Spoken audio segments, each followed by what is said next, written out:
carry out the 2020 season.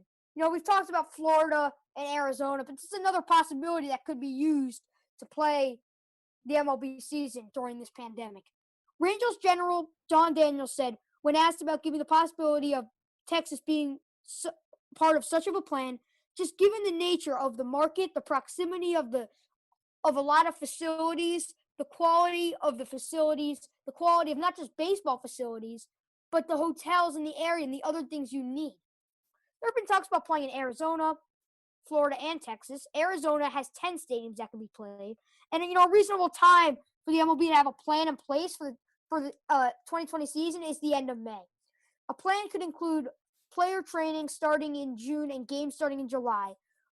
But, however, this situation is continuing to develop. And if there's not a season, employees could stop getting a salary by end of May in all the different teams. But, however, the players will be played no matter what. In order for this to happen, rapid testing is crucial. And teams want players to take a pay cut voluntarily, but none of the players would like to do that. So what are your thoughts of, incorporating Texas into this, kind of multi-city MLB plan? Like, what are your thoughts on this, Alex? My thoughts are, these are some good locations. This is like a worst case scenario situation, and we are kind of in that. We are in a time where it's worst case scenario, but I do think Arizona and Texas are two really good spots to if we need to do this, if the MLB needs to do this, because one, Arizona has 10 stadiums, like you said. Two, Texas is a very big area. It could bring in a lot of people. Well, I mean, everyone's quarantined, but they could have a lot of space, for all teams. The players, because we want to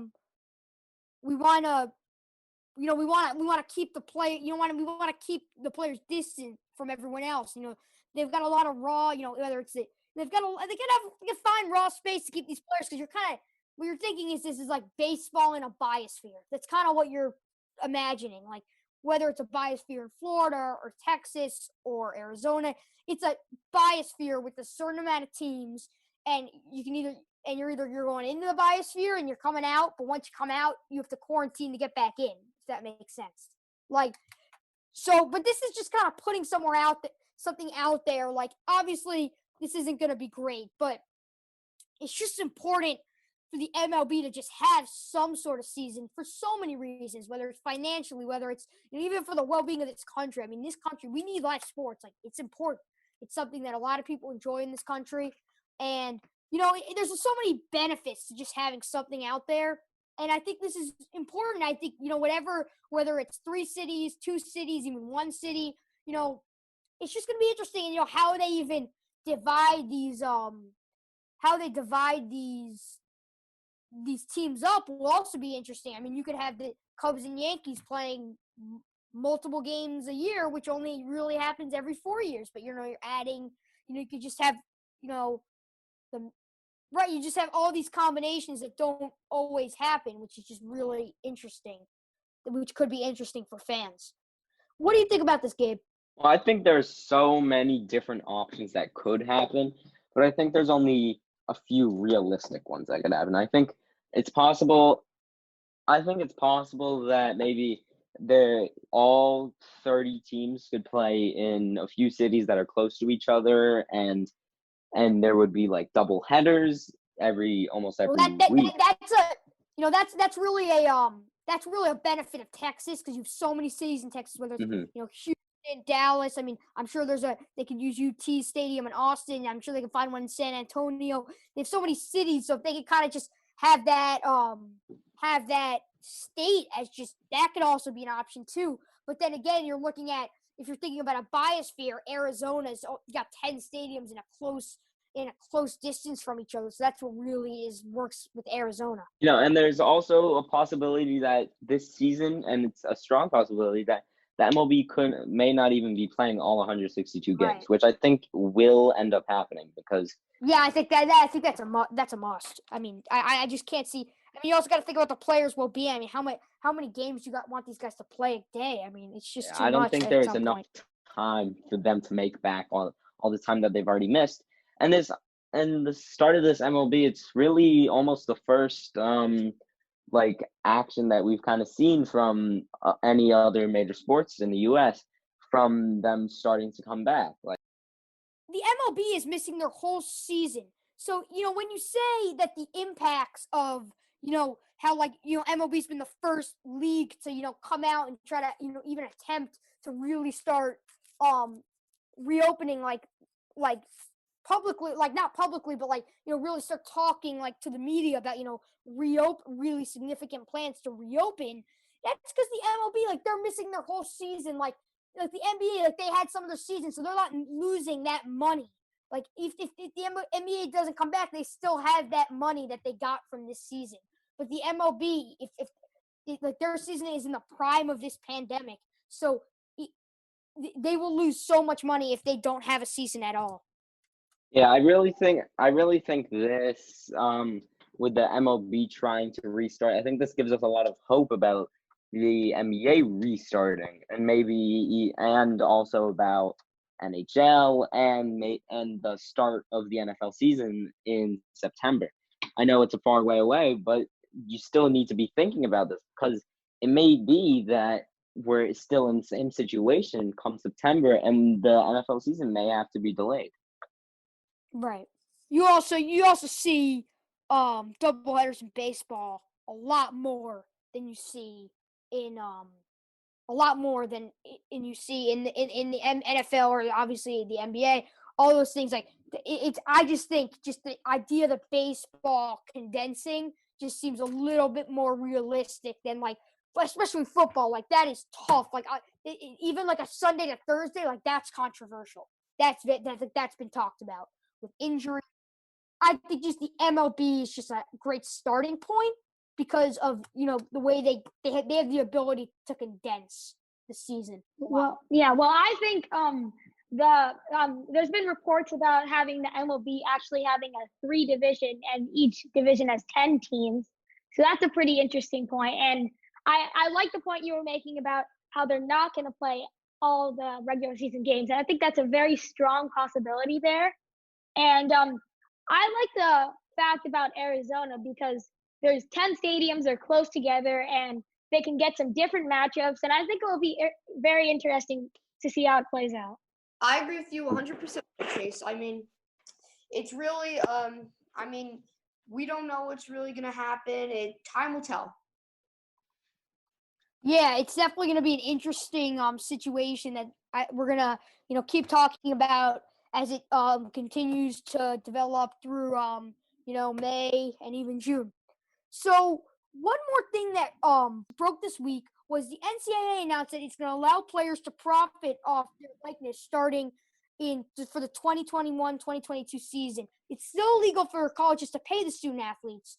The NCAA said that one of its main goals, despite the changes, is maintaining the distinction between college athletes and professional athletes. All money a player receives may not be from the university or the colleges, but needs to be from a third party, someone else. In regards to college athletic video games, Big East Commissioner Val Ackerman states, bringing back NCAA football games is unworkable in college sports because there's not one single union. Obviously, so many people are looking forward to an NCAA college football video game or a college basketball video game. That's something a lot of people want. But I have a question for you guys. How can this change players' decisions to stay in college for more time if they can make money for themselves and their families while they're in college? Because you see so many guys, going to pro sports because of the money aspect of it. And I'm just wondering, do you guys really think that this is going to change the way? Are we going to see less? Are we going to see less early declarations for the professional sports leagues after this ruling? Yeah, I think there will be a lot less of this because we just saw only a few weeks ago a few top 5-star recruits they decommitted to the colleges that they were going to go to and they went to the G League. And I think maybe they should have thought about it for a week longer because I think they could have gotten almost the same exact money with sponsorships. If you're a top star recruit, you're missing out on the experience of college and March Madness, which is one of the biggest tournaments in all of sports. Right. I just think we have to encourage our, the young generation, which is us, but to go to college, because education is like the basic building block of all life. So like it's like the basic, it's like everything you base everything around on is your education. So Yeah, I I think the think it's really NCAA, important. I think the NCAA making this decision Very smart. yeah, it's very smart because I think a lot of people, a lot of recruits who were thinking of maybe going straight to the NFL or the NBA are now gonna rethink of that, and they're like, hold on a minute, I can make money from this. I think maybe I should go back to college and get a degree, or yeah. Right. And have that And experience. I mean, now not all players really make it to the NFL or NBA. So they could still make some money. Still have some savings if stuff doesn't go their way. And the I mean college is limited, and at most you have 4 years. So as a player, so I do believe now many players will now stay for all 4 years because the money, and it's a good little boost for them just in case if anything goes wrong.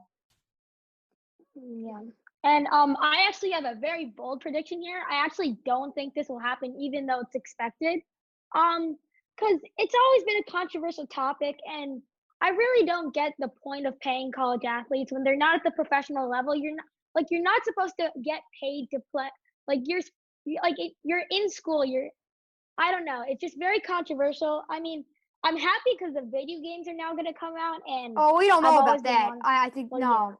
I hope so, though. If you heard what the Big East Yeah. commissioner said, there's not one single union, as I said, so it's basically unworkable, and I think it's very, very, Mhm. very low chance of that happening. But what I really want to talk about, how is this going to affect, even like a player, like Isaiah Todd or Jamin Green, like coming maybe going to school because they're getting some of the financial support for them and their families. Maybe that, and then even in some ways it could be even a quicker path to the NBA.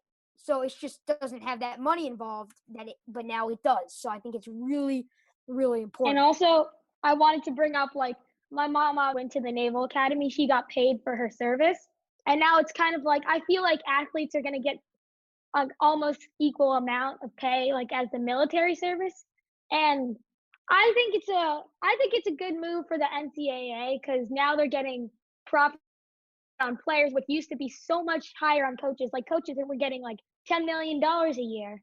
And now I think players are getting an equal opportunity to get money in college. Absolutely, I agree with you. I do believe college players deserve the right to try to make money, not from the NCAA, but from a third party, from sponsors, from a third party, from sponsors, from video games, etc. Right. Yeah, I think it's because they're televised and they're so popular, and I think it's really just a great move for the NCAA, and I think it's something that's really going to benefit college athletics as a whole. I think with especially with like players leaving early to go to the pro leagues, I think it's definitely going to benefit the NCAA in that respect, that you're going to be able to hopefully watch someone like Zion play in more than 1 year in more than one NCAA tournament. You'll see some of those guys play multiple years of college basketball and college sports in general. So we're going to wrap it up here. I hope you enjoyed our episode, and we will be out with another episode next Friday. Thank you, and have a great weekend.